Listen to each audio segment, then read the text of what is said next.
Turning martial Flame City into an impenetrable fortress where his word is law, Li Yun Xiao makes bank scamming people. After reigniting the Heaven's Flame Battle Array, the reincarnated soul learns about the conditions to open the other 3 domains from the Congo Divine Tree. Soon, Mount Meru descends, marking the start of another scam by the reincarnated soul. Later, inside the Mystic Realm, Li Yun Xiao makes her reappearance. Yun Xiao then starts beefing with several martial grandmasters, and now schemes to use them to defeat the Rock Beast. Understanding that none of them will survive the Rock Beast if there isn't fighting, Zhang Fan blocks Yang Fanzhou from attacking Yun Xiao, making him tremble with rage. Of course, the reincarnated soul never felt threatened to begin with, as killing him would have left the martial grandmasters fighting the Rock Beast without his formation.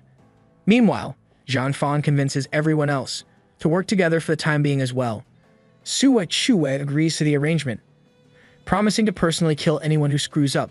The two then initiate the attack and hurl their respective Suan artifacts at the Rock Beast, inflicting visible damage on it. Seeing that the monster isn't invincible, Yang Fanzhou, Shen Aobei, and Zhang Qiqing join the battle, unleashing a barrage of combination attacks. The Rock Beast screams out in agony, but its limbs start to move a bit. Li Yun Xiao and Wang Qiang look on in worry as the formation begins to crack. Putting his all into slowing its decay, Yun Xiao urges the martial grandmasters to use everything they have. Heeding the boy's words, Sue Chue and Kuoi Suoi unleash their combo skill, Mark of the Dragon, Sky's Spirit. Zhang Fan prepares to strike with his purple penumbra spatial rend, while Lu Qingcheng gets his bice-biting cyclone ready. Shen Aobei and Zhang Qiqing jump in with their combined sky-searing flame flash, and Yang Fanzhou tops it off with his wave-breaking moss serpent. Hey, where did the moss head go? The martial grandmaster's collective attack rips straight through the Rock Beast, shattering its entire body. A rain of rocks follows, drowned out by the screams of the creature. As the monster's severed head falls toward the ground, the martial grandmasters start celebrating their victory. However, it is cut short when the Rock Beast's pieces suddenly stop falling. Much to Yun Xiao's dismay, all the stones rise back into the air. Like a swirling vortex, the countless shards begin gathering around a crimson boulder of sorts. While the martial grandmasters question what's going on, Yun Xiao closely observes the spiky core. Recognizing the red-colored stone as a Rock Beast King, the reincarnated soul instructs them to attack it at once. Of course, a martial grandmaster like Zhang Fan is competent enough to infer that the stone is the Rock Beast on his own. Preparing his purple penumbra blade, he calls for Lu Qingcheng to get his bice-biting blade ready. With this, the two martial grandmasters clash the tips of their swords and shout out, "Dual blades, weld. Ayo, pause." They do what? Ding ding, time for some lore dump. Turns out, these swords originated from a singular blade that used to be well known throughout the eastern region. This was the purple penumbra bice-biting blade, refined by, drumroll please, the purple bice martial Sovereign. Unfortunately, when the blade intense sect that belonged to him disappeared, the former disciples fought tooth and nail over the treasured sword, eventually damaging and splitting it into 2 7th-tier blades. Now, looking at them merging into a decent weapon, Yun Xiao's scamming senses tingle. Right then, the Rock Beast King starts regenerating itself. Sue Chue and Kuoi Suoi scream out, with the latter questioning why Zhang Fan and Lu Qingcheng aren't attacking it. Well, despite the two swords becoming a singular blade, the martial grandmasters wielding them aren't in sync. Since they are having trouble controlling it, the monster's counteractive force can't be overcome. Suddenly, Yun Xiao calls out, "Golden Light Treasure Wheel, power of the 4 directions," taking control of the purple penumbra bice-biting blade. While the two martial grandmasters cluelessly look on and wonder who's controlling it, the boy sets the Rock Beast King as the sword's target. Achieving a perfect weld, he drives the purple penumbra bice-biting blade deep into the core. As Yun Xiao screams out while exerting himself, Zhang Fan and Lu Qingcheng finally realize that he is the one controlling their blades and must suck not being the MC. Huh. Right then, the Rock Beast King explodes, causing a massive hail of stones and chi in all directions. Overcome with sheer protective instinct, Li Yun Xiao runs forward to defend Yun Xiao with a barrier. Of course, even the shields made by the martial grandmasters aren't able to withstand the barrage of rocks, let alone the lady. Her barrier instantly crumbles to pieces, prompting the person she was protecting to end up protecting her instead. Leaping forward, Yun Xiao takes Li Yun Xiao into his arms and turns away to have his back take the brunt of the hail of rocks. The teacher is flustered in the boy's embrace, but still tries to form another shield, only for the outcome to remain the same. With the giant boulders hurling at him with full force, Yun Xiao unleashes his unyielding tyrant physique and holds onto Li Yun Xiao tightly. He even tries to comfort the teacher in his battered state, calling her brave for trying to protect her student after everything. Already feeling useless as is, Li Yun Xiao tells him to shut up and bursts into tears. She rests her head on Yun Xiao's chest as the boulder hailstorm goes past them. Afterward, surrounded by the massive pile of rubber, Li Yun Xiao ends up in the boy's lap. Flustered, she quickly shifts aside and stutters over her words, wondering if Yun Xiao is fine. Fortunately, his unyielding tyrant physique absorbed most of the damage and is now nurturing his body. Moments later, the reincarnated soul gets up, wanting to check out the magmatic heart. He swoops in to take a closer look at the crimson core, which is still emitting a thunderous pressure. Suddenly, the magmatic heart starts hurling rocks at Yun Xiao, getting told to stop resisting.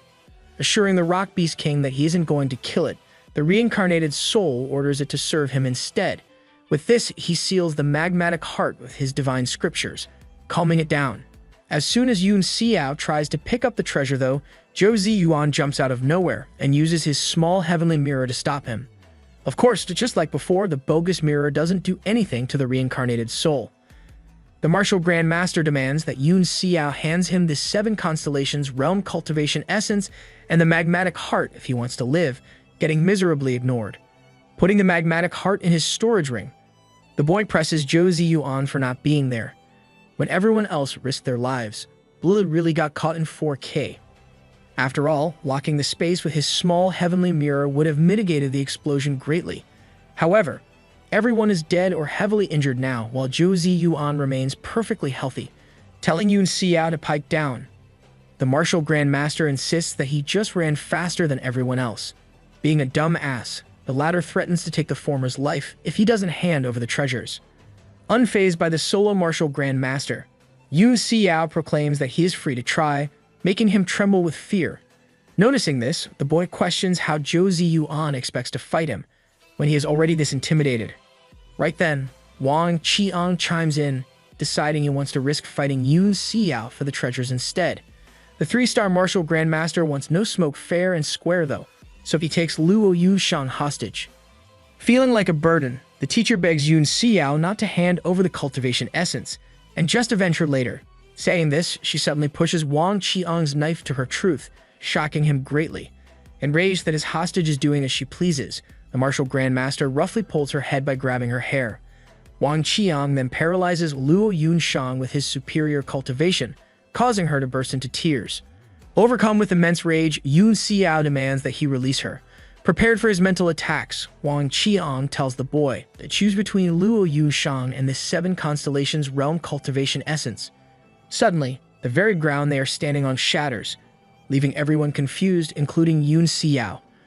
All the martial artists in the area get sucked into the earth, disappearing as if they were never there. Wait, they get what? Anyway. Meanwhile, the reincarnated soul continues to fall, utterly baffled. He can't sense anyone anymore, even though it shouldn't have been possible for them to escape without him noticing. Landing elegantly, Yun Xiao looks around, realizing that even the inanimate objects that fell with him vanished. This phenomenon allows him to conclude that he is the one who got transported somewhere else. Right then, Yun Xiao spots a tunnel behind him, made out of an unknown material. As he enters it though, the reincarnated soul discovers something astounding.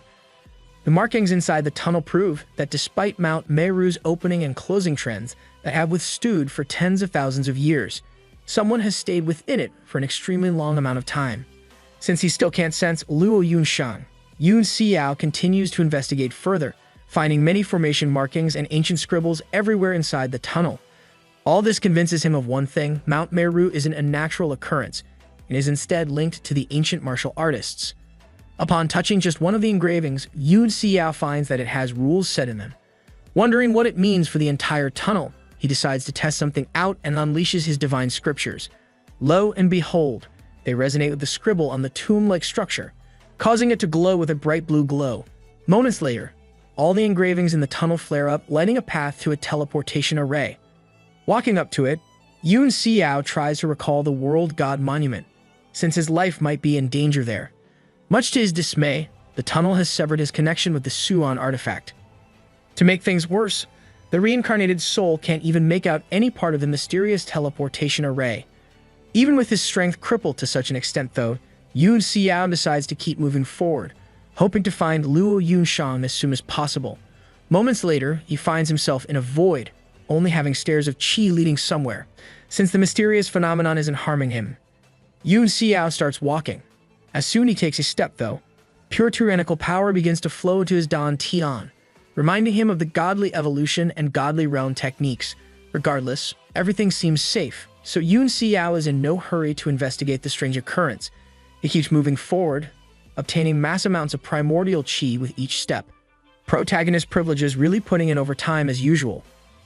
Just like that, Yun Xiao's cultivation goes up 1 star, by taking roughly 10 steps. Knowing how jealous the martial artists would be if they knew of this insane cultivation method, the boy giddily continues, soon breaking through to become an 8-star martial lord. From that point on, Yun Xiao sprints through the stairs in the void, eventually reaching a podium of sorts, marked with the blue engravings from earlier. Right as the reincarnated soul steps on it, he breaks through to the martial king level. However, Yun Xiao isn't able to use the mysterious power, even though it's already in his Dan Tian, leaving him confused. Once again, though, he decides to investigate it later.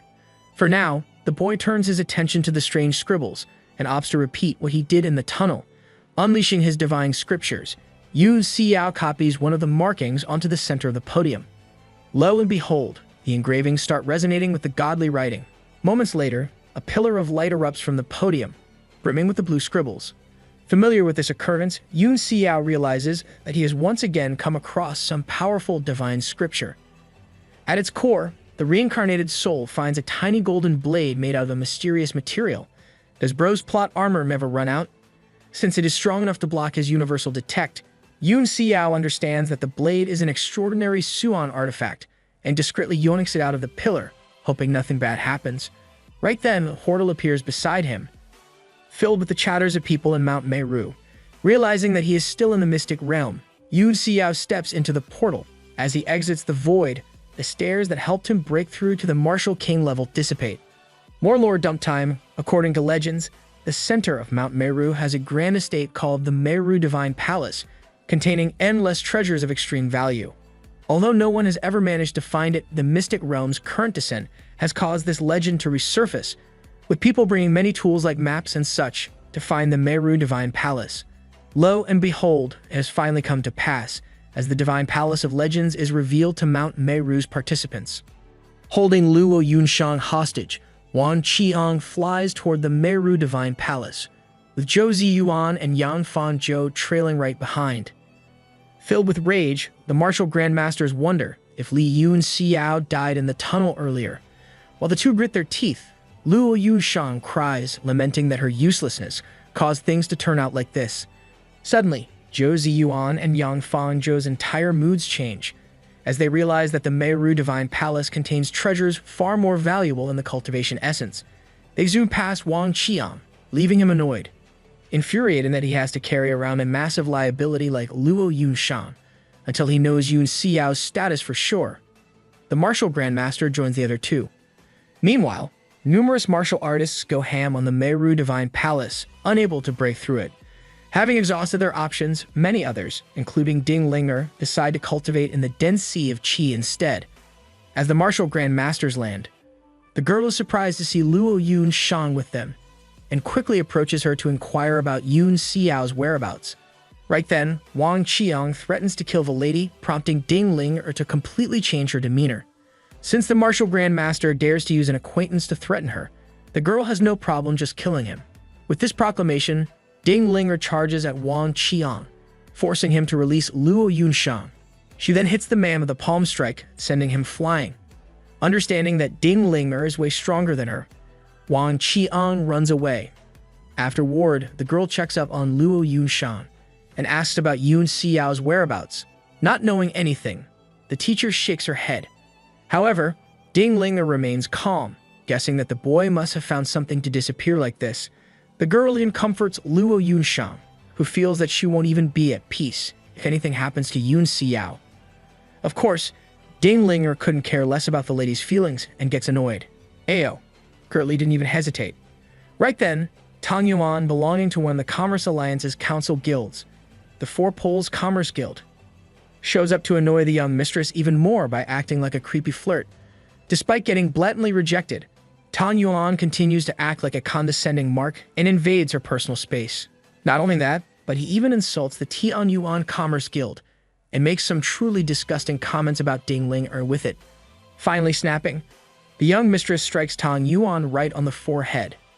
Unfortunately, the weirdo is able to block it. Without letting up, Ding Linger chases after Tang Yuan, only for him to avoid every hit while continuing to act condescending. Watching the young Commerce Alliance council members fight, everyone is left in awe, all the while Li Yun Xiao feels bad about being so weak. Right then, Quan Dudu's so-called elder brother shows up there, declaring Tang Yuan as the shame of the Commerce Alliance. Shuoi Lu Oyan pops up as well, poking fun at him for being jealous of a lover's quarrel. Of course, the uptight man, named Qian Wu Di of the Golden Wealth Commerce Guild, is just disgusted by Tang Yuan embarrassing the Commerce Alliance. So, he hurls an earth ring made of qi at the creep and Ding Linger, right as they are about to clash, forcing them to separate. Tired of the battle, the girl huffs and puffs. Meanwhile, Tang Yuan starts going off on Qian Wu Di for disrupting him. The uptight man proceeds to give him a lecture, threatening to enact his justice if he tarnishes the Commerce Alliance's image anymore. This dude is literally the final boss Asian parent. Tang Yuan refuses to be bossed around though, prompting Shuoi Lu Oyan to instigate matters further. She insists that Qian Wu Di would even keep Li Fei Yu the Thousand's treasure tower in line, let alone someone like him. Hearing this, Tang Yuan starts laughing and makes fun of the uptight man for even implying such a ridiculous thing. The creep tries to provoke him even further, thinking that Qian Wu Di is all bark and no bite. Right then, the latter begins to crush the very ground the former is standing on, making him realize that he isn't joking around. With one wave of his hand, Qian Wu Di smashes Tang Yuan with a gigantic earth ring, seemingly eradicating him completely. Moments later, though, the ground erupts, revealing a completely unscathed Tang Yuan. Normally, he would have died, but the devil's armor and spear set that Bai Li Gongjin sold at the auction earlier saved his life. Protected by such a treasure, Tang Yuan feels confident enough to press Qian Wu Di for trying to start a war between their two guilds. He doesn't even shy away from the uptight dude's threat, knowing full well that an all-out battle will result in both of them dying. At least, Shuoi Lu Oyan will make sure of that with her martial condensing pill. Hearing this, she reprimands the creep for trying to drag her into this. At the same time, Qian Wu Di realizes that Tang Yuan isn't really lying and walks away, vowing to kill anyone who dares to continue these acts the next time. Have some fun in your life, man. Utterly flustered, Shuoi Lu Oyan directs her anger toward Ding Linger, accusing her of being a seductress. The Tianyuan Commerce Guild's young mistress claps back, putting the same allegations of her rival, except in a much worse way. Hearing this, Shuoi Lu Oyan riles up Tang Yuan by bringing up Li Yun Xiao as the man for Ding Linger. Vowing to end the reincarnated soul, the creep fully commits to the bit of being a harasser. Before the girl snaps again, Luo Yun Xiang calms her down, promising that there's nothing to be afraid of Yun Xiao at her side. Hearing this, Ding Linger calms down and warns Tang Yuan of the boy's strength. Convinced that Yun Xiao only uses martial flame city's arrays to appear strong, the creep threatens to make him eat crap. Suddenly, someone smacks the soul out of Tang Yuan for his remark, sending him flying into the distance. The one enacting justice is none other than Luo Qingyun, despite not caring about Tang Yuan bullying women. However, as someone who lost to Li Yun Xiao, the dragon descendant takes offense to the creep, saying he can make him eat crap, demanding to know who dared to hit him. Tang Yuan furiously crawls his way back, only to lose all his gall upon seeing Luo Qingyun. After all, he is one of the top dogs of the new generation. While the dragon descendant threatens to kill the creep if he speaks again, Shuoi Lu Oyan can't believe that the rumors of his defeat to Li Yun Xiao are true. Right then, a huge commotion erupts as a blue portal of sorts appears in front of the Meru divine place. Although the entrance is inciting, Most martial artists remain cautious and don't make a move. Of course, some don't care how odd of an energy it is giving off. They blindly rush in, only for an invisible barrier to bounce them back like a trampoline. Suddenly, a very familiar silhouette appears in the portal. Everyone intently looks on, wondering what mighty entity is gracing them with their presence. However, as soon as the mysterious person steps out of the portal, the faces of all the martial artists there contort out of sheer shock. Lo and behold, it is none other than Li Yun Xiao. Confused about where he is, questioning why they always have to deal with him, the entire field screams out. Ding Ling and Li Yun Xiao are baffled as well, wondering why he is there. As people start demanding that Yun Xiao let them into the Meru Divine Palace, he quiets them down and inquires about the identity of the valiant man who wanted to make him eat crap and insulted Ding Linger. Everyone turns over to Tan Yuan, forcing him to own it. In fact, he even doubles down, announcing that the girl belongs to him and no one else. Yun Xiao simply smirks at his proclamation, prompting Ding Linger to turn to him in tears. How does one achieve this level of raise? Suddenly, the reincarnated soul announces that he knows how to open the Meru Divine Palace's entrance after all. However, Yun Xiao won't do so, because the valiant man will make him eat crap. Everyone assures his safety, but the boy wants to be sure, and asks them to be up Tan Yuan like a bunch of animals. Hearing this, the creep uses his status as the heir of the Four Poles Commerce Guild to scare them. The martial artists fold, prompting Yun Xiao to start heading back for treasure hunting. Seeing this, everyone begs him to stop and turn their evil gazes toward Tan Yuan. As they jump him, the creep tries to use the devil's armor and spear set to protect himself. Of course, with countless martial grandmasters out to hurt him, even Bai Li Gongjin's 6-tier Suan artifact isn't able to save Tan Yuan. When everything is said and done, the Four Poles Commerce Guild's hair is nothing but a pile of bloody mush, a sight that Yun Xiao enjoys while sipping on his drink. With this, the martial artists demand that the boy fulfill their request, not knowing that there's another encryption behind the portal, making it a decoy. Of course, Yun Xiao understands that the jade scriptures he acquired in a mysterious place earlier are the key to opening the Divine Palace's actual entrance. Much to his surprise, though, the invisible encryption suddenly dissipates. It is replaced by an extremely oppressive pressure, one that seems to be coming from inside. Moments later, a gigantic gate descends from the sky, marked with a symbol resembling the ancient dragons. Utterly gobsmacked, Yun Xiao starts running away from the Meru Divine Palace, while the rest are hurled back by the door's descent. Luo Qingyun looks on with a soft smile, but a certain duo isn't as glad to see the reincarnated soul. They really mad 'cause they bad. Huh. Standing before the actual entrance, Shuoi Lu Oyan invites someone who is well-versed in formations and arrays to take a look at it. However, an idiot isn't as patient as her and charges in like a maniac, trying to blast the rock door open. Of course, both the man and his weapon turn to ice in the process. Shuoi Luoyan and the other martial artists look on in utter disbelief as the fool's head separates from his body and comes falling back to them. Elsewhere, Bai Li Gongjin finds out that his armor met its end. Anyway, Shuoi Luoyan isn't one to show her disturbed state. Kicking away the dismembered head, she once again calls on a formation expert. Meanwhile, Yun Xiao reunites with Ding Linger and Li Yun Xiao. After the small talk, he notices that the formation covering the entrance has a dragon's image engraved in it, and is emitting a familiar aura.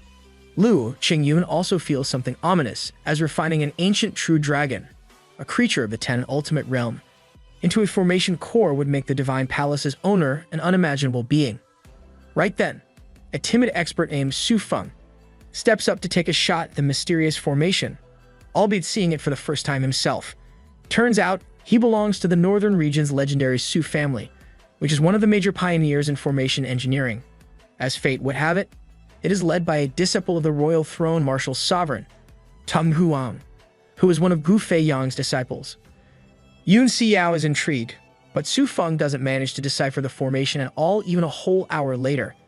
As the martial artists start getting agitated and hurl insults at him, the Su family's disciple gets impatient, unleashing a blood art of sorts. He tries to release the formation with brute force, alerting Yun Xiao. Su Feng's gamble seemingly pays off as the door slowly starts to open. However, the tiny bit of excitement he felt soon leaves the disciple's face. Instead of breaking, the dragon's image engraved on the formation starts swirling around wildly, emitting an intense emerald-like pressure. Before anyone realizes what's going on, Yun Xiao grabs Ding Ling and Li Yun Xiao, retreating with them. Everyone competent does the same, while the fodder martial artists literally start foaming at their mouths under the powerful pressure. Bloods really got hit with Conqueror's haki. However, one guy actually enjoys the destructive energy. Of course, this is Luo Qingyun, who's getting his blood's chi purified by the draconic pressure. Yun Xiao chimes in, revealing that it's practically impossible for an ancient true dragon to be refined into a formation core. Although pure, the draconic chi isn't the purest, and probably belongs to a younger generation of dragons. As Qian Wudi questions what they should do now, the reincarnated soul inquires about Qian Dudu's relationship with him. The uptight man declares his brother mere trash from the Golden Wealth Commerce Guild, disappointing Yun Xiao.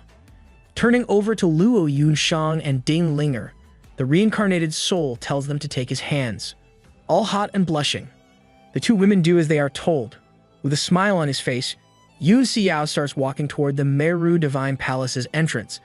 Much to the shock of everyone present, the intense draconic pressure emitted by the dragon's image flows around the trio, not affecting them in the slightest. Just like that, they enter the Meru Divine Palace. While Qian Wudi stands there confused, Shuoi Lu Ouyang feels that she can do whatever Yun Xiao can do, but better, and decides to take a crack at walking through the entrance too. Of course, the intense draconic pressure almost crushes her to death. Coughing out blood, she quickly retreats. Right then, an ominous entity remarks that what Yun Xiao did shouldn't be possible, since all beings succumb to dragon chi. This is Cao Ya-Sing of the Sacred Blood Palace, who guesses that the intense chi can be countered with something of equal or greater magnitude to brute force through it. Hearing this, one of the martial artists comes up with a bright idea to turn to Zhang Fan and Lu Qingcheng, asking them to fuse their blades and pierce through the draconic chi with the resulting 9th tier artifact. Rare smart side character moment. However, Zhang Fan completely refuses to work with Lu Qingcheng after what happened last time. Fortunately, Cao Ya-Sing has an art they can learn in an hour that will help them establish a mind and heart connection, sort of like fusion. The two martial grandmasters are reluctant, but the peer pressure is too much for them to not comply, and they eventually give in. Meanwhile, Ding Ling and Luo Yun Xiao are inside the Meru Divine Palace, free of the draconic pressure. Turns out all Yun Xiao did to overcome the dragon's chi was lace their hands with Luo Qingyun's blood he extracted on Qiyang Hua Island. While Ding Ling is astonished that the boy managed to accomplish such a feat, he only wonders why the place doesn't have any treasures in sight. Suddenly, the girls turn Yun Xiao's attention to the nearby pillar, circled by the statue of an ominous dragon. Much to their surprise, he is in a state of shock and disbelief, more than they have ever seen him. Bursting into a cold sweat, Yun Xiao looks on at the familiar dragon. He starts stuttering over his words as the past finally comes back to bite him. Instantly grabbing the two confused women, Yun Xiao makes a run for it, promising to explain things later. Unfortunately, the exit gets sealed before they can escape. Suddenly, the statue starts talking, wanting the human to stay, now that he has come there. Ding Ling and Luo Yun Xiao are at a loss for words, but Yun Xiao recognizes the voice as someone he hasn't seen for a very long time. Turning around with a look of dismay, the reincarnated soul greets the demonic dragon. Seeing Yun Xiao's eyes, the statue starts losing its mind, wondering how it is possible for him to be there. The demonic dragon recognizes the former 9th tier refiner's cursed glare all too well, having sworn to remember it, until it is burnt to ashes. Revealing its pink-colored soul projection, the creature starts laughing maniacally. Meeting him, there is something that never even crossed its mind, so the demonic dragon thanks the heavens for sending it such a gift to torment. Turns out, the monster was originally the Meru Divine Palace's dragon spirit protector. It managed to escape 100 years ago, and arrived in Tianwu after traversing countless void dimensions only to get turned into a sword spirit by Gu Fei Yang. Womp womp lil bro. After his untimely death in the Tiandang Mountains, the martial sovereign's sword shattered. Freed from its shackles, the demonic dragon came back to Mount Meru to recover its strength. However, the creature is now finding out that Gu Fei Yang's soul didn't actually die in the Tiandang Mountains, but instead fused with another's in a stroke of godly luck. Meanwhile, Yun Xiao understands that he can't defeat the demonic dragon in his current state and calls for the World God Monument. Thousands of miles away, the Suan artifact erupts from the spirit Chi waterfall and zips its way to the reincarnated soul. At the same time, the demonic dragon is glad that he isn't dead yet, so it can still exact its revenge. Yun Xiao's worst fears come true, as the creature refers to him as Gu Fei Yang out loud, leaving Ding Ling and Lu O Yun Shang frozen in complete and utter shock. Finally understanding how Li Yun Xiao rose to power so quickly, the Tian Yuan Commerce Guild's young mistress can't believe that the person aiding her, someone who she's fallen for, is none other than the military breaker Martial Sovereign. However, Ding Ling is overcome with a feeling of depression at the same time, fearing that a legendary figure like Gu Fei Yang wouldn't choose to stay with her. Meanwhile, Lu Yun Shang begins to tremble, Yun Xiao helping the lady advance as a refiner and her holding him back from going too far, the boy getting smacked around for being a flirt, yet making Lu O Yun Shang proud to be his teacher, the lady pouring her heart out about Gu Fei Yang in front of Yun Xiao, and seeing his chivalrous acts afterward, the misunderstandings and the yearnings, her jealousy of Meng Wu and the lecture she gave him about playing with hearts. All these memories and moments Lu O Yun Shang shared with the reincarnated soul come flooding back to her. The lady erupts into tears and falls to the ground, unable to believe that her beloved lord Gu Fei Yang has been beside her all this time. Sobbing like a little child, Lu O Yun Shang is barely able to form words. However, even with endless tears flowing down her face, the love-struck maiden celebrates, finally finding her lord Gu Fei Yang after all this time. Understanding that he just exposed the reincarnated soul's secret, the demonic dragon is over the moon, wanting to exact his revenge in the most painful way possible. With things becoming awkward and complicated for him, Yun Xiao is a bit shaken up, but stays focused on the demonic dragon. Ding, ding, ding, important lore reveal again. When Gu Fei Yang created the demon impaling, star extinguishing, and light eclipsing sword arts, he refined 3 separate blades for each of them to maximize their efficiency. As fate would have it, the demon impaling blade ended up having the lesser dragon's soul trapped inside it, and became the strongest out of the 3 after the martial sovereign refined it. Later, during a heated bet with a powerful demon kin member, Gu Fei Yang combined his 3 blades into one, refining his constellation impaling sword that exceeded the 9th tier. Since the demonic dragon enjoyed the martial sovereign's sword art polishing, its understanding of sword intent is about the same as his, so Yun Xiao has absolutely no chance of beating the monster. As a last resort, the reincarnated soul tries to use his moonset arts, carving moon on the demonic dragon. However, with his current spirit power, Yun Xiao himself falls to the ground with exhaustion, reminding him that Gu Fei Yang's moon set arts at their peak, used to instantly warp reality and let him travel through the void. The demonic dragon makes a complete mockery out of his story state. To add insult to injury, it shatters the moon set arts with a single roar, and then proceeds to pity the reincarnated soul. Understanding that he is currently like a toddler in a fist fight with a grown man, Yun Xiao decides to rely on his strongest asset, his wits. Hoping that he can BS his way out of this conundrum, the reincarnated soul sits down like he is unfazed and reminds the demonic dragon of one crucial detail. They manage to bypass the formation and arrive there unscathed. The beast is left questioning if Yun Xiao's body descends from the bloodline of ancient dragons, but he actually comes clean for once. Instead, the boy presents a deal to the demonic dragon, offering to refine a body for it that transcends the 9th tier once he regains his prime. Wait, let him cook. The creature finds the deal quite attractive, as its soul might disintegrate soon, if it doesn't get a body and remains in the soul state. Of course, the demonic dragon isn't sure whether or not Yun Xiao will keep his promise when he regains his full power. As the piece twists and turns in contemplation, the reincarnated soul notices its conundrum and vows to be a man of his word like always. While bantering with the demonic dragon, Yun Xiao scribbles something down on his palm. He then shows it to Ding Ling and Lu O Yun Shang behind his back, telling them to run for the exit on his signal. Moments later, the boy presents his condition to the creature, asking it to become his sword spirit until he can refine its new body. Infuriated by the audacity, the demonic dragon starts going wild, fully intending to kill Yun Xiao. Lo and behold, this was the signal all along. Getting chased by the monster, the human trio rushes for the exit. After all, they just need to buy time for the World God Monument to arrive to get to safety. Something even more fortunate happens though, as the demonic dragon ends up biting its way through the entrance while trying to kill him. As Li Yun Xiao, Ding Linger and Li Yun Xiao go flying out of the Meru Divine Palace.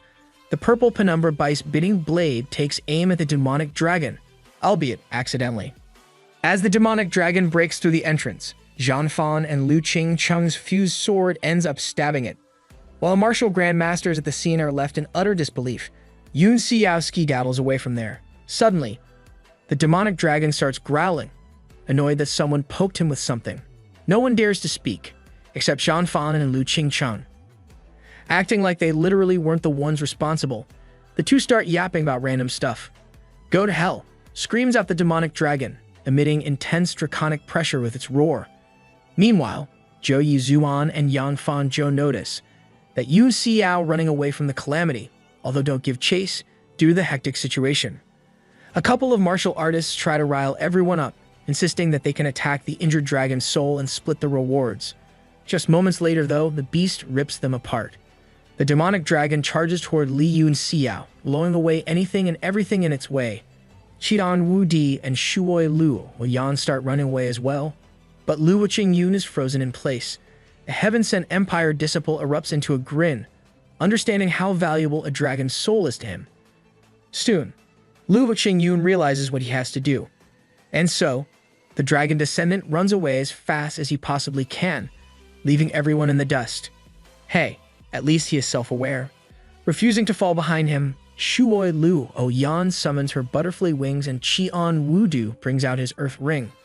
The duo starts flying off, leaving Zhou Ziyuan confused. Right then, a mysterious gigantic creature erupts from the sea of liquefied qi there.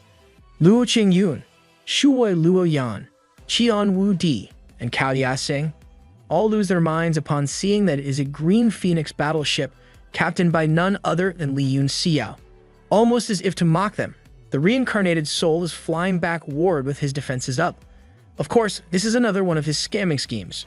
Afraid of the demonic dragon, everyone practically starts begging him to help them, promising various rewards for his service. Even Qian Wu Di and Shuoi Lu Yan fold and begin glazing Yun Xiao.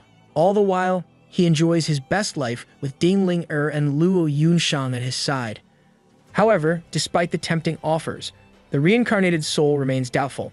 After all, a martial king like him wouldn't be able to do anything against him. While trying to convince Yun Xiao of their sincerity, the martial grandmasters are hit with a sudden realization. Seeing that the troublesome martial lord who scammed them while entering Mount Meru is somehow a martial king now, the martial artists are left in disbelief. Ding Ling and Luo Yun Xiao are surprised as well, but try to contain themselves, considering they know his true identity. Pulling up his shades, the reincarnated soul insists that they just treat him as Li Yun Xiao and not make things awkward. Of course, it's easier said than done, as the two women keep referring to him as Lord. Getting annoyed, the boy sits up, renouncing himself of his past life's name. Declaring that he is just Martial Flame City's city lord Li Yun Xiao now, the reincarnated soul tells the ladies to keep acting, the same as before they knew his secret. Basically, get your act together, women. Oh, and to keep it to themselves. While Ding Ling and Luo Yun Xiao struggle to drop the honorific, Yun Xiao walks in the front of the Green Phoenix battleship. After declaring the martial artists witnesses for each other's promises and threatening to reprimand them if they go back on their statements, Yun Xiao allows everyone to join him on the Green Phoenix battleship. All the martial artists are beyond relieved. Shuoi Lu Yan may be a little too much. She lies down on the boy's beach bed and asks Ding Linger to serve her a drink, even daring to take it, when it's ironically presented to her. Of course, this results in an all-out catfight between Ding Linger and Shuoi Luo Yan. Meanwhile, the World God Monument returns to Yun Xiao, putting him at ease. With his trump card back, the reincarnated soul makes a move on Shuoi Luo Yan. He reminds the girl of her promise to serve him together with Ding Linger, only to get brutally rejected. The two comedy relief idiots from earlier, Su Qing and Yan Yi, make a case for the average-looking city lord for being such a young martial king, but Shuoi Lu Yan wants her future husband to potentially place on the major power chart. After a bit of yapping, the duo laughs at her high standards, not thinking she is beautiful enough to marry a title-holding martial sovereign. These two better become recurring characters at this point. Before Shuoi Lu Yan flips out, Su Qing and Yan Yi remind her that even the world's prettiest lady, Chu Hongyan, got her feelings rejected by the legendary Gu Fei Yan. While Yun Xiao shrugs off the glaze, Shuoi Lu Oyan insists that the rumors of Shu Hongyan's beauty are greatly exaggerated, and it's exactly why Gu Feiyang rejected her. Refusing to let the girl spout such nonsense, Lu Yun Xiao confronts her. She poetically declares that her palace master Chu is 1,000 times more beautiful than Shuoi Luoyan, infuriating her. Right as the latter is about to smack the life out of the former, Qian Wu Di screams out, questioning why they are fighting amongst themselves. With the demonic dragon is about to catch up, not wanting to be chow for the beast, the comedy relief duo begs Yun Xiao to go faster. Of course, the Green Phoenix battleship is already at top speed, making the battle inevitable. Su Qing and Yan Yi are utterly dismayed, and so is Qian Wu Di. Losing his mind, Wang Qian asks Yun Xiao to use the formation he trapped the rock beast with, getting told that it's meaningless against a 9th tier. However, the reincarnated soul still thinks that they have a chance of winning. After all, the demonic dragon is just a soul at the moment, while the demon beast's strongest asset is his body. Yu Xiao only worries that someone will betray him again, embarrassing Zhou Ziyuan and Wang Qian. With the fish-eye view making him look even creepier, Cao Yasing chimes in. He agrees with the city lord's decision to attack the monster head-on, especially considering that the dragon's soul is an invaluable treasure. Hearing this, the martial artist's treasure senses start tingling, replacing their fear. As the demonic dragon quickly approaches, Luo Qingyun smirks, Zhou Ziyuan squirms, Lu Qingcheng is taken aback, and Shuoi Lu Oyan tries to contain her fear. Meanwhile, Cao Yasing unleashes a harrowing aura, impressing Yun Xiao and giving him the creeps at the same time. Right then, the demonic dragon slams into the Green Phoenix battleship. Unable to break through the defensive formation, it suddenly turns into Sword Chi. Just like that, the beast slices through both the formation and the Green Phoenix battleship itself. While everyone tries to find footing, Luo Qingyun recognizes that the demonic dragon turned into Gu Feiyang's demon-impaling sword art. Yun Xiao is shocked as well, but he still has the mind to focus on the more important matter for now. He quickly warns everyone that the Green Phoenix battleship is about to go down, helping them jump away just in time. However, the demonic dragon's little demonstration makes the martial artists lose heart. Although the reincarnated soul is taken aback too, he takes it upon himself to boost everyone's morale, preventing them from wavering. Surprisingly, Zhou Ziyuan is the first one to heed his words. Riling up the martial artists, the Moss Head initiates the counterattack by unleashing his small heavenly mirror. W character development, my boy. With the demonic dragon frozen for a moment, Qian Wu Di and Shuoi Lu Oyan join the fight, both resolved to become the Commerce Alliance's leader one day. Following their lead, the remaining martial artists join in, while Zhang Fan and Lu Qingcheng prepare their purple penumbra bice-spitting blade. Finally suffering some damage, the demonic dragon gets enraged and starts spinning around like a wild animal. The beast rampage soon breaks through the spatial barrier, shattering Zhou Ziyuan's small heavenly mirror in the process. Right then, Cao Yasing unleashes his blood burn technique. Like all blood arts, it looks extremely tyrannical and devilish while doing it, creeping Yun Xiao out. Anyway, Cao Yasing takes the demonic dragon's spinning tail attack head-on, getting smacked away. Of course, this has been all part of his plan to poison the dragon's soul. Cao Yasing's blood burn takes effect, eroding the demonic dragon. Meanwhile, Zhou Ziyuan cries over his broken mirror. Suddenly, he starts hearing chomping sounds. Lo and behold, it is Li Yun Xiao eating a watermelon, having been on the sidelines watching all this time.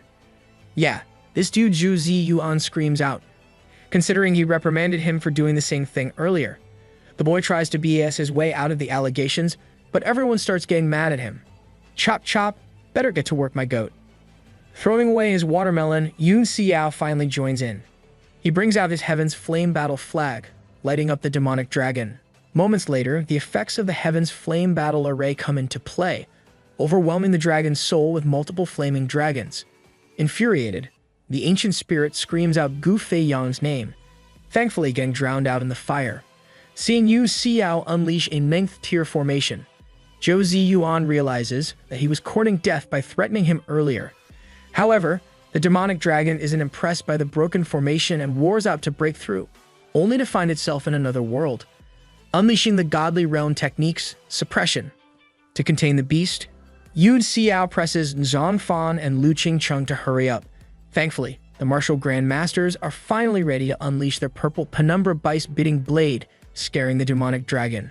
Meanwhile, the weird power Yun Xiao's Dan Tian absorbed earlier starts getting used in the divine scripture. Suddenly, his body gets enveloped by the jade qi in a specific pattern. Seeing this sight, the demonic dragon starts losing its mind, questioning how the reincarnated soul can possibly possess divine qi. Right then, the purple penumbra bice-biting blade pierces the beast straight through its torso. Screaming out in rage, the demonic dragon breaks through the godly realm techniques suppression and flees, leaving the onlookers confused. At the same time, Yun Xiao closely observes his newfound power. Watching the demonic dragon get scared away by Li Yun Xiao, the martial artists present turn to him in shock. Ignoring them, the boy simply yoinks the purple penumbra bice-biting blade and takes it for himself.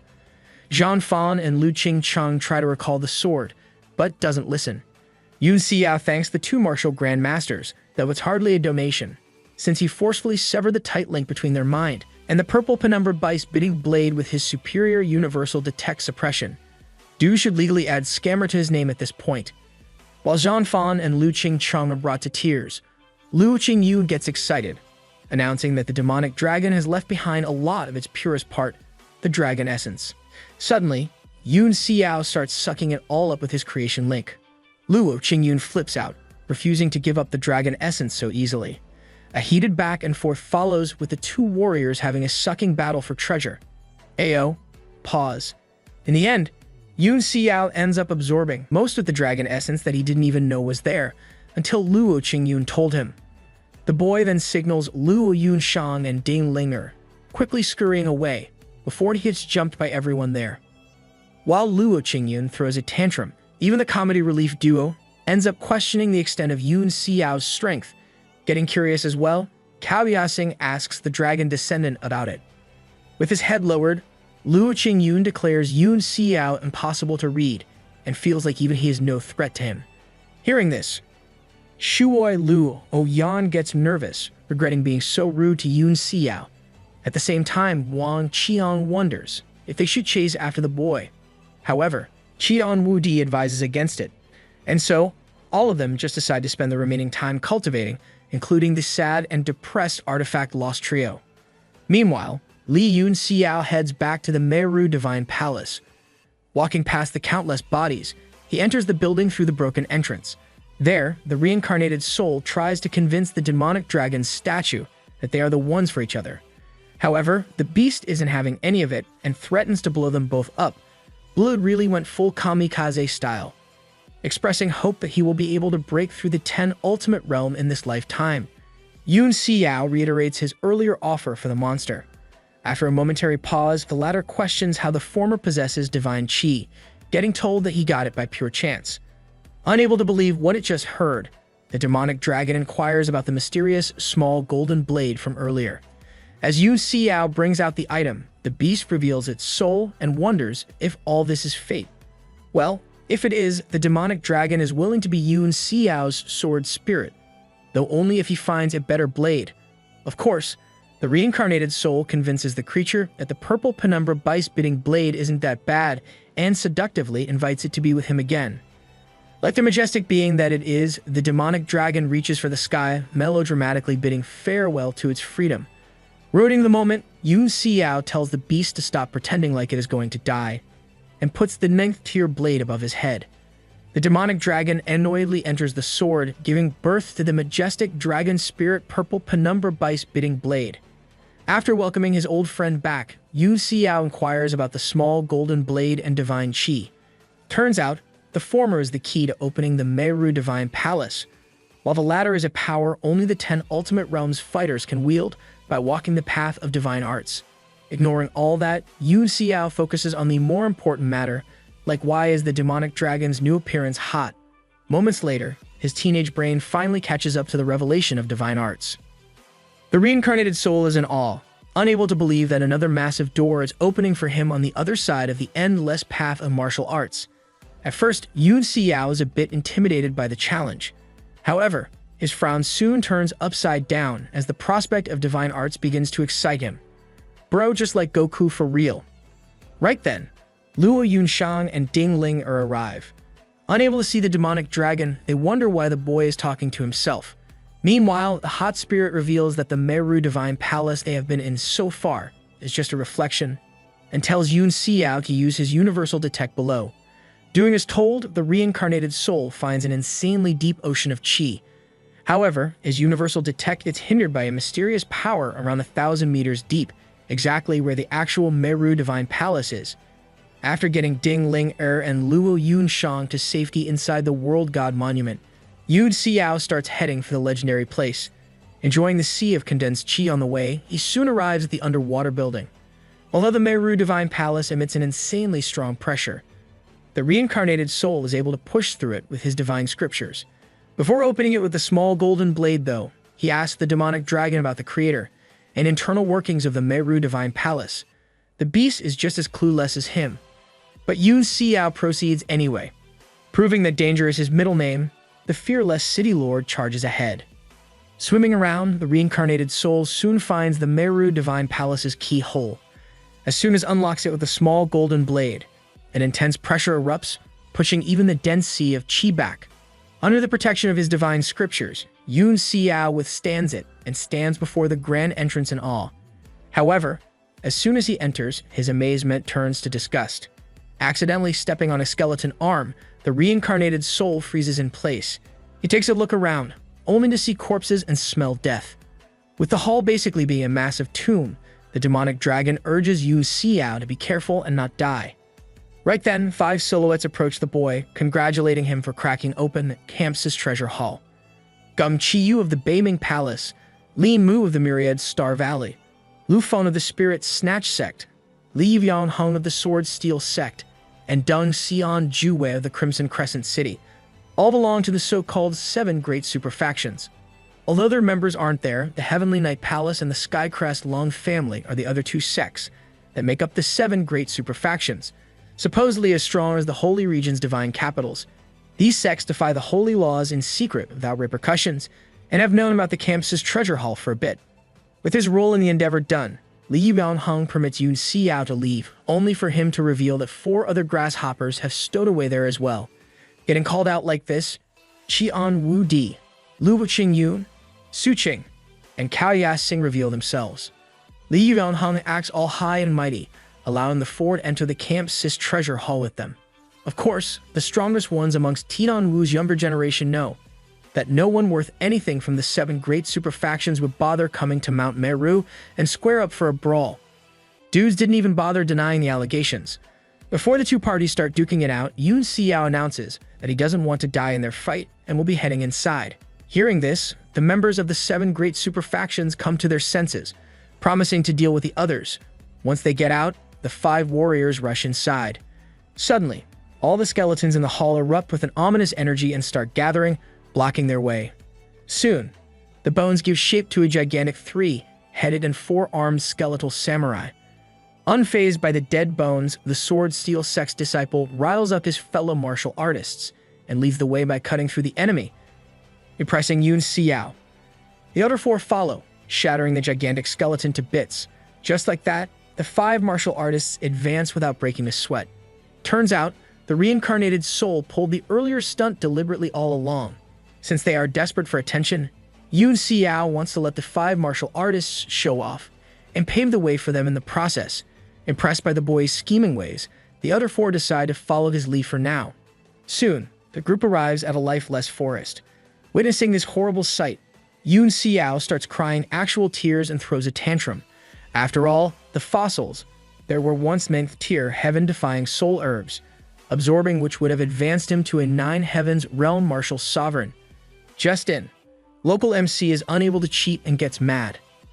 Anyway, the 5 martial artists quickly make their way out of the dead forest and catch up to the other group, which is standing in front of an ominous bridge without making a move. Yun Xiao asks them to go ahead, but they refuse to act as guinea pigs this time and tell them to get going if he wants to. Everyone is hesitant to advance, as there's a restriction on the bridge blocking their universal detect. Right, Yun Xiao declares that the 7 Great Superfactions member is spitting facts, so Kid listens to him and starts moving forward, being the first one to try his luck with the ominous bridge. The demonic dragon applauds his guts, but Yun Xiao feels that is the obvious choice.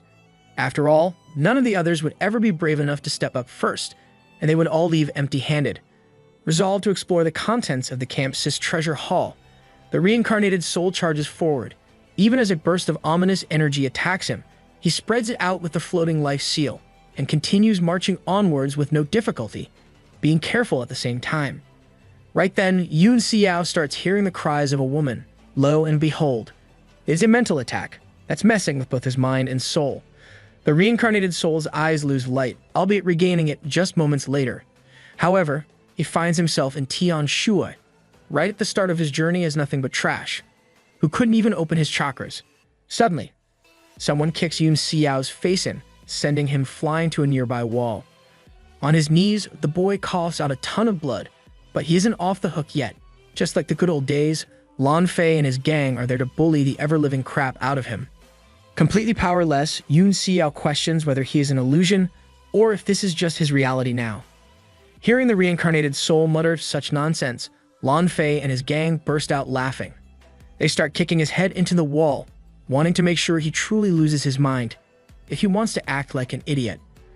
Getting pummeled to oblivion, the boy starts coming to terms with the fact that he is just the young master of Tiandang Mountains' Li family, Li Yun Xiao. Or does he? Getting irked by the look in his victim's eyes, Lan Fei orders his underling to bring him his sword to gouge them out. The sidekicks try to convince their boss that they shouldn't go so far with the Duke's grandson, but he is hell-bent on making him pay. As Lan Fei lifts Yun Xiao up by his collar, their eyes meet. Once again, the latter is showing no ounce of fear, infuriating the latter. Vowing to end the trashiest young master whom they bully every day right there, Lan Fei stabs him in his left eye, gouging it out like he said he would. Even the bully's underlings are sickened by his act, but he continues to laugh. Someone gotta put this dude down for good. Meanwhile, the reincarnated soul rides in agony, as the pain inside the illusion feels all too real. If it were only the soul known as Li Yun Xiao, Lan Fei would have succeeded in breaking him for life. However, that won't come to pass now. Pulling out the blade from his eye, the boy announces that the truth of Lan Fei's failure, both then and now, all boils down to one thing. He is Li Yun Xiao, sure, but he is also Gu Fei Yang. Begone, shouts out the reincarnated soul, blowing away Lan Fei and his gang. With them, the illusion. Yun Xiao wakes up in a daze, getting checked up on by the demonic dragon. Announcing that he is fine, the boy reveals that the illusions there directly attack the soul, being unavoidable. Thankfully, it means that they are in the clear for the remainder of the bridge. While Yun Xiao marches onwards, everyone else watches the scene from afar, trying to make sense of what happened to him. However, Luo Qingyun refuses to back down. After the reincarnated soul has already passed through, his sentiment motivates Cao Yasing and Qian Wu Di, who then join him. Meanwhile, Yun Xiao arrives at an empty white expanse, with some stairs leading up to a mysterious chamber at its end. Standing in the place that looks an awful lot like the hyperbolic time chamber, the reincarnated soul wonders what it is, considering even his universal detect isn't picking up anything. For some suspicious reason, though, the framing focuses a lot on Yun Xiao's shadow as he begins to walk. Least obvious owner foreshadowing. Soon, the reason for it becomes clear, as the reincarnated soul eventually runs into a one-fold gravity array. This confuses him greatly, as such a thing can't even stop a martial apprentice. So Yun Xiao continues to walk forward, or he tries to. With one singular step, his shadow expands exponentially, as the gravity becomes tenfold. Realizing what's going on, Yun Xiao stops in his tracks. After all, at this rate, the gravity would be around 10 million times the normal, before he would be able to reach the chamber. Only an 8 Desolation Realm Martial Supreme can bypass it, by creating his own dimensional aura, but Yun Xiao isn't at that level yet, leaving him stumped. Right then, the rest of the martial artists arrive there fully exhausted. Deng Xian Juwe of the Crimson Crescent sect is even missing, not making it past the soul attack. Luo Qingyu notices Yun Xiao's worried expression and questions what's going on, getting told to come over and see for himself. As the former joins the latter, he finally understands the situation. The remaining martial artists start getting curious, so Yun Xiao tells them to head over too. With everyone on the same page, Cao Yasing informs them that a piece of like soil must be responsible for this phenomenon. Almost extinct in Tianwu, the treasure is considered to be the mother and nurturer of all things nature. While martial grandmasters get riled up, Yun Xiao tries to hide his excitement as much as possible. He is resolved to obtain this priceless treasure, wanting to use it as the formation core for the world god monument's earth domain. According to legends, life soil gave birth to the entirety of the land in Tianwu, making it a treasure as legendary as the true phoenix flames. Of course, all this comes after the gravity arrays are released by digging out the life soil. Lu Feng of the Spirit Snatch sect speaks up, revealing that he has a valuable item that might help them in this endeavor. As Su Qing presses him, the big masked man agrees to use it if they let him have the first pick in the inner palace, provided there are more than 5 treasures to choose from. Everyone agrees, though only on the condition that Lu Feng actually solves the problem, and not just tries to. With all the terms and conditions cleared up, Lu Feng summons a rat-like 6-legged furry beast to help them overcome their turmoil. While everyone else scratches their heads, Li Yun Xiao recognizes the little thing as something resembling an aureate silver mouse. Complimenting the boy's knowledge, Lu Feng reveals that his beast is a special aureate gleaming mouse, possessing the ability to find and consume rare treasures. The rarer the treasure it consumes, the brighter and more saturated shade of bright gold it will glow. Suddenly, the aureate gleaming mouse rushes over to Lin Mu and starts glowing a bit, sniffing out some good core disciple stuff on him. We still talking about treasures, right? Right? It then heads over to Cao Ya-Sing, glowing even brighter, an amount equivalent to treasures possessed by sect elders. After getting its fill there, the aureate gleaming mouse charges at Li Yun Xiao. It starts glowing, brighter than it did for both of the people before. However, the 6-legged creature continues glowing brighter with no end in sight, blinding everyone present, while Yun Xiao contemplates getting such a creature for himself, so he can rob others more effectively. Lu Feng is in disbelief. After all, the aureate gleaming mouse glowed brighter for Yun Xiao than it did for the Spirit Snatch sect's divine techniques and sacred artifacts. Shooing away the stupid rodent, the reincarnated soul insists that it has an agenda against him, since everyone knows he's a broke boy. This tantrum doesn't convince anyone, and they are left wondering if they should just rob Yun Xiao clean, instead of going into the inner palace. Before someone acts on this intrusive thought, though, the aureate gleaming mouse suddenly starts digging and vanishes into the ground. Moments later, it pops back up, having become fat. Lu Feng thinks that the little rodent found the life soil and is now consuming it, but it goes back into the ground and comes back even fatter. Much to the man's dismay, the aureate gleaming mouse starts squirming and burrowing around like a beast possessed, a phenomenon that he has never seen before. Su Qing guesses that the life soil is spread around everywhere, forcing the rat to consume it little by little. Lu Feng agrees, but the aureate gleaming mouse proves them both wrong by popping out of the ground even fatter than before. In fact, the little rodent falls unconscious due to overeating, almost as if it never found any life soil in the first place. Yeah, Buddy got to change countries after this embarrassment. Seeing this phenomenon and hearing Cao Ya-Sing's explanation about life soil not being able to split up, Yun Xiao figures out the situation. Getting told to explain, he reveals that the treasure is neither in the ground, nor is it suspended in the void. The life soil is actually within the inner palace itself, with its divine power being moved there using transport arrays. However, this leaves them stuck in a paradox. Removing the life soil from the inner palace will remove the gravity arrays, but doing so is only possible if they manage to get through the gravity arrays in the first place. Fortunately, Yun Xiao was hoping someone would bring that up, as he has something to help overcome their predicament. Of course, the boy has the same terms and conditions as Lu Feng earlier.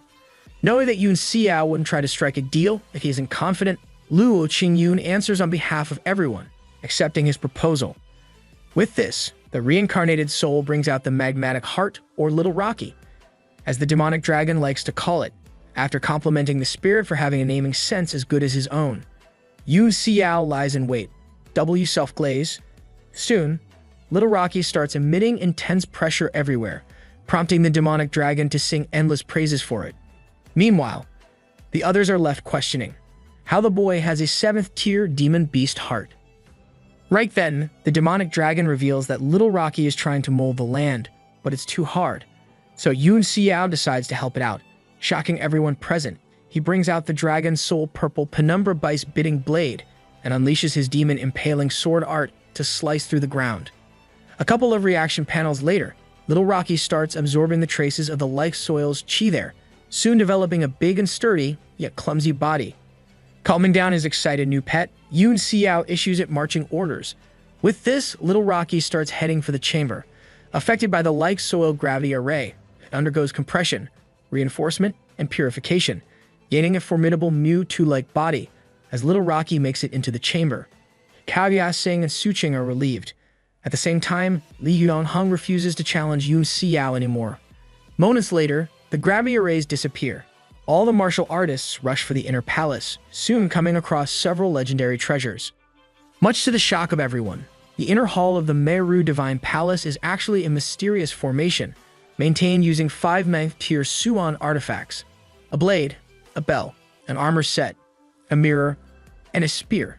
At the formation's core, though, there is a mysterious yet ordinary-looking cauldron. Considering not even 9 Heavens Realm martial sovereigns necessarily possess them, a single 9th-tier item appearing on Tianwu could lead to a bloody conflict. There's no telling what will happen now, considering there are 5 of them in front of the martial artists at the moment. Initiating what is to follow, Yun Xiao tells everyone to hold on while he checks the treasures out. They don't comply, though, as his first pick is null and void, with only 5 items available to be distributed among 9 people. The reincarnated soul then proposes that they keep the 5 9th-tier Suan artifacts, but let him have the ordinary-looking small purple cauldron in the middle. However, Lu Feng objects to this as well, demanding that they count it as a 6th artifact to be split amongst the 9 of them. Famous last words. Annoyed, Yun Xiao unleashes his Dragon Soul Purple Penumbra Bice Biddle Blade, demon-slaying sword technique. The demonic dragon erupts, reducing both Lu Feng and his primordial Suan artifact to dust. His allies turn to Yun Xiao, who has had enough of being targeted repeatedly by the same guy. Meanwhile, Qian Wu Di, Luo Qingyun, Su Qing, and Cao Yasing are left in utter disbelief, realizing that Yun Xiao's sword soul is the same as the 9th-tier demonic dragon from earlier. Regardless, with 6 treasures left to be distributed among 8 people, no one dares to go against the reincarnated soul. As everyone agrees to let him have the purple cauldron, Luo Qingyun makes the first move on the remaining treasures, deciding to take the long spear for himself. Although it is a bit of a struggle to get to it, he eventually manages to obtain the 9th-tier Suan artifact. However, possessing an artifact soul, the long spear suddenly tries to escape.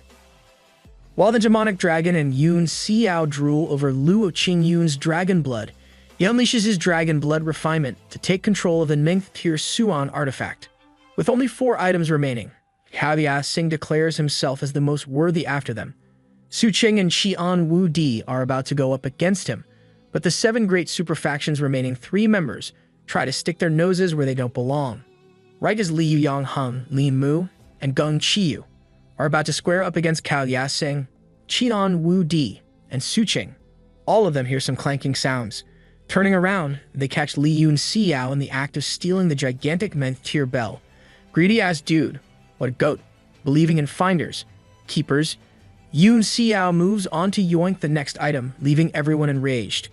Cao Yasing quickly unleashes his blood dance ignition power to obtain the huge sword, while Qian Wu Di hurls his earth ring at the mirror to take it for himself. However, Su Qing's strings cut his chi to bits. While the 2 martial grandmasters engage in an all-out war over the mirror, the 7 great super factions trio sneaks up on the purple cauldron, only to find little Rocky already chomping on the life soil inside it.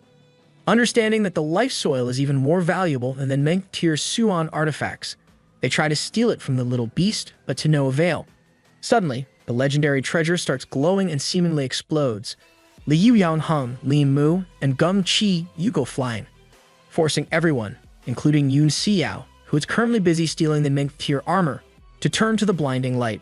Just what is this unexpected situation? Find out next time.